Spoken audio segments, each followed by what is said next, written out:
మహిళ ఒంటరిగా ఉన్న విషయాన్ని గమనించి ప్రియుడు మణికంఠ ఇంట్లోకి వెళ్ళాడు. ఆమెతో గొడవకి దిగాడు. వారి మధ్య మాట పెరగడంతో ఇంట్లోని కత్తిపీటతో గొంతు కోసేశాడు. అరుపులు విని కిటికీ అద్దాలు పగలగొట్టి చూడగా ఈ దారుణం వెలుగులోకి వచ్చింది. తీవ్ర గాయాలతో ఉన్న శ్రావ్యను ఆసుపత్రికి తరలించారు.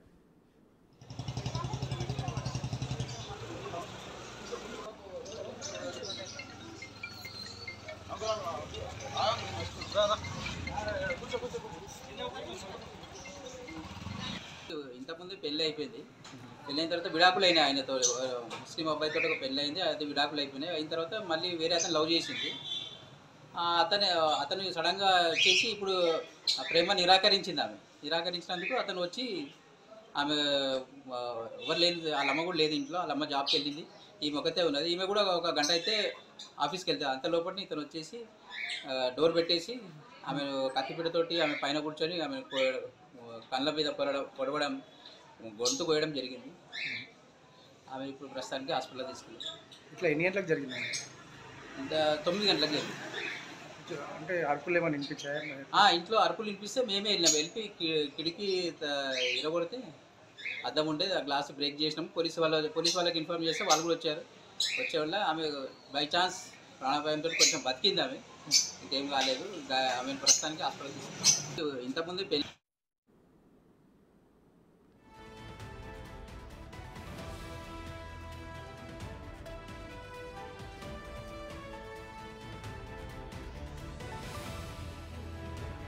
మనం బ్రేకింగ్ న్యూస్ చూస్తున్నాం. హైదరాబాద్ చిత్రినాకలో దారుణం జరిగింది. ప్రేమించడం లేదని మహిళపై కత్తితో దాడి చేశాడు ప్రియుడు. ప్రియురాలి గొంతు కోసి పారిపోయేందుకు ప్రయత్నించడంతో స్థానికులు పట్టుకొని చితకబాదారు. ప్రస్తుతం మహిళ ఆరోగ్య పరిస్థితి విషమంగా ఉంది.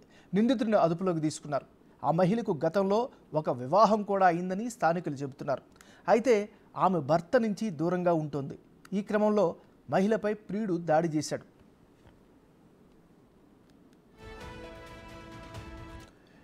ఈ ఘటనకి సంబంధించి మరింత తాజా సమాచారం అందించేందుకు మా రిపోర్టర్ సుజాత ఆ ఘటనా స్థల దగ్గర నుంచి ఉన్నారు. లైవ్లో అందించేందుకు సిద్ధంగా ఉన్నారు. సుజాత, చెప్పండి, అసలు ఏం జరిగింది?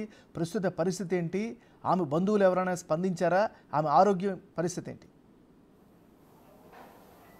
ప్రస్తుతం మనం చిత్రినాక పోలీస్ స్టేషన్ పరిధిలోని శ్రావ్య ఇంటి వద్ద ఉన్నాము. తనకి గతంలోనే 2019లోనే పెళ్ళైనట్లు తెలుస్తుంది. అయితే గత కొన్ని నెలల నుంచి కూడా భర్తకు దూరంగా ఉంటుంది. డివోర్స్ కూడా అప్లై చేసింది. మొదట లవ్ మ్యారేజ్ అయినట్లుగా కూడా తెలుస్తుంది. అయితే శ్రావ్య రోజులాగే అటు జిమ్కి వెళ్ళి ఇంటికి వచ్చినటువంటి టైంలో ముందుగానే మణికంఠ, వాళ్ళ బంధువైనటువంటి మణికంఠ గత కొన్ని నెలల నుంచి కూడా పెళ్లి చేసుకుందాము ఇద్దరిమి అని చెప్పేసి వేధిస్తున్నట్లు తెలుస్తుంది. అయితే తను పూర్తిగా రిజెక్ట్ చేసింది శ్రావ్య. రీసెంట్గానే వాళ్ళ కుటుంబ సభ్యులు కూడా, అంటే ఎందుకంటే శ్రావ్య తన తల్లితోనే నివాసం ఉంటుంది.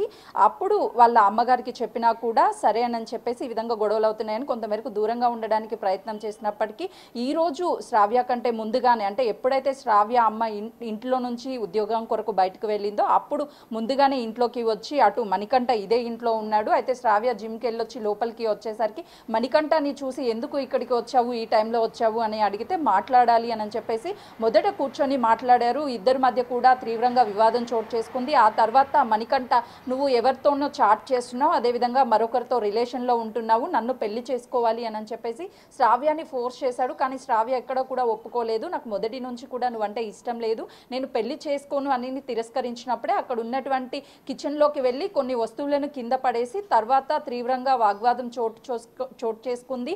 అక్కడ ఉన్నటువంటి కత్తిపీట ఏదైతే ఉంటుందో ఆ కత్తిపీటతో శ్రావ్య మీద దాడి చేయడానికి పూర్తిగా ప్రయత్నించినప్పుడు శ్రావ్య తప్పించుకోవడానికి ప్రయత్నం చేసినప్పటికీ కూడా ఎక్కడా కూడా వదలకుండా శ్రావ్య మీద కూర్చొని గొంతు మీద కత్తిపీట పెట్టి నువ్వు నన్ను పెళ్లి చేసుకోవాలి లేదంటే చంపేస్తాను అని చెప్తున్నప్పుడు శ్రావ్య గట్టిగా అరవడంతో అప్పుడే 9 గంటల ప్రాంతంలో ఇంటి యజమాని ఉద్యోగం జాబ్కి వెళ్తున్నటువంటి సమయంలో గట్టిగా అరుపులు వినిపించడంతో డోర్ కొట్టాడు. కానీ డోర్ నుంచి వింటుంటే కేవలం శబ్దాలే వినిపిస్తున్నాయి. అయితే వెంటనే ఇంటి యజమాని ఎవరైతే ఉన్నారో అతను ఇక్కడ ఉన్నటువంటి విండో ఏదైతే ఇటు శ్రావ్య ఇంటికి సంబంధించినటువంటి విండో ఉందో విండో నుంచి చూసే ప్రయత్నం చేశాడు. ఎందుకంటే బిగ్ టీవీ స్క్రీన్ మీద ఎక్స్క్లూజివ్గా మనం చూపించవచ్చు. ఈ విండోలో నుంచి కానీ చూస్తే లోపల వ్యక్తులు ఎవరు కూడా మనకి కనిపించరు, కేవలం శబ్దాలు మాత్రమే వినిపిస్తున్నాయి. ఆ సమయంలో ఈ విండోకి సంబంధించినటువంటి గ్లాస్ ఏదైతే ఉందో ఆ గ్లాసుని పూర్తిగా బ్రేక్ చేయంగానే అక్కడ ఉన్నటువంటి పాల ప్యాకెట్, మనకి కింద పడినటువంటి పాల ప్యాకెట్ కూడా కనిపిస్తుంది. అప్పుడే అటు మణికంఠ అక్కడే ఉండి తన మీద దాడి చేయడానికి అటు కిచెన్ నుంచి కూడా కొట్టుకుంటూ ఇక్కడికి వచ్చాడు. అటు మణికంఠ కూడా చేతిని కత్తితో కోసుకున్నాడు. తర్వాత శ్రావ్య మీద దాడి చేయబోయాడు. ఆ అరుపులు విన్నటువంటి ఈ ఇంటి యజమాని ఇక్కడే పక్కనే ఉన్నటువంటి ఆ పోలీస్ స్టేషన్లోకి కంప్లైంట్ అంటే 100కి కాల్ చేయగానే అటు పోలీసులు వెంటనే, ఎందుకంటే శ్రావ్య ఇంటి పక్కనే పోలీస్ స్టేషన్ ఉంది కాబట్టి పోలీస్ స్టేషన్ నుంచి పోలీసులు వచ్చి ఆ ఇంటికి సంబంధించినటువంటి డోర్ని అంతా కూడా బ్రేక్ చేసి లోపలికి వెళ్ళి అటు మణికంఠని అదుపులోకి తీసుకున్నారు. శ్రావ్యాని దగ్గరలో ఉన్నటువంటి ఒక ప్రైవేట్ హాస్పిటల్లో జాయిన్ చేశారు. ప్రస్తుతం అయితే మాత్రము ఆ శ్రావ్య ఆరోగ్య పరిస్థితి నిలకడగానే ఉందని డాక్టర్స్ చెప్తున్నారు. అటు కంటి మీద ఎక్కువగా కూడా గాయమైనటువంటి పరిస్థితి ఉంది. మొత్తానికైతే మాత్రం ఇప్పటికే పోలీసులు కేసు నమోదు చేసుకున్నారు. ఇంటి మొత్తాన్ని కూడా మొత్తం ఎక్కడికక్కడ వస్తువులను కింద పడేసి దాదాపు 2-3 గంటల పాటు ఇద్దరి మధ్య కూడా గొడవ చోటు చేసుకుంది. గతంలో శ్రావ్య తనకి వద్దు, నేను ఎలాంటి రిలేషన్స్ ఉండను, ఇప్పటికే గతంలో లవ్ మ్యారేజ్ అయింది, నాకు అదే బ్రేక్ అయిపోయింది, డివోర్స్కి అప్లై చేశాను, నువ్వంటే నాకు ఇష్టం లేదు అని చెప్తున్నప్పటికీ